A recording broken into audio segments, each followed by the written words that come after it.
¡Hemos celebrado Halloween! Pero que dis? Aquí celebramos o Samaín.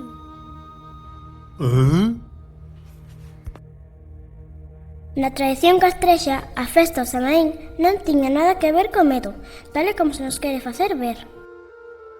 Hai case 3000 anos, o pobo castrexo xa celebraba o Samaín na noite do 31 de outubro.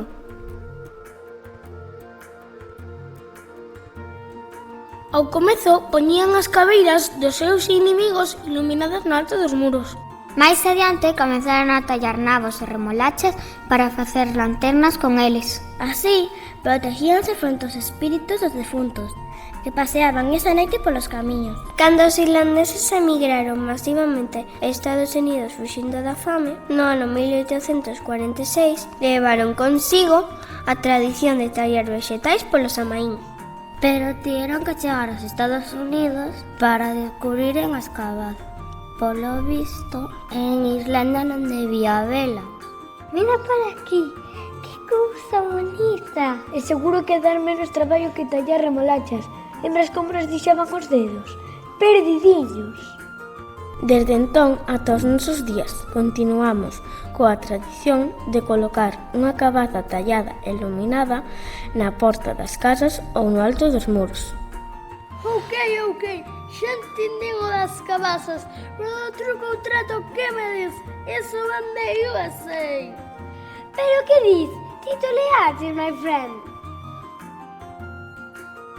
O pobo castrexo deitaba a pedir comida polas casas da contorna na noite do 31 de Samaín, para que os espíritus dos defuntos tiveran que comer ao chegaren ás casas dos familiares que viñan visitar. Boa noite, ando pedindo comida para que os espíritus dos defuntos non pasen fame.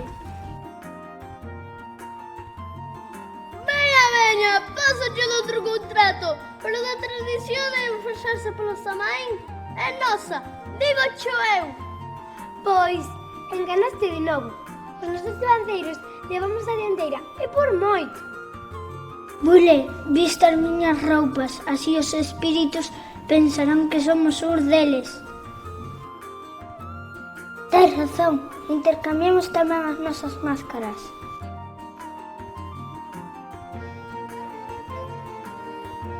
Hai case 3000 anos, o pobo castrexo xa celebraba o Samaín. Desa época herdamos a tradición de asar castañas. Deixa unha presada de castañas para os espíritus dos nosos defuntos. Velaquías están, e se sobraran non as vayas comer. Dis que teñen as babas dos nosos espíritus. Buah, que noxo! Como vedes, o Samaín non é unha festa de medo.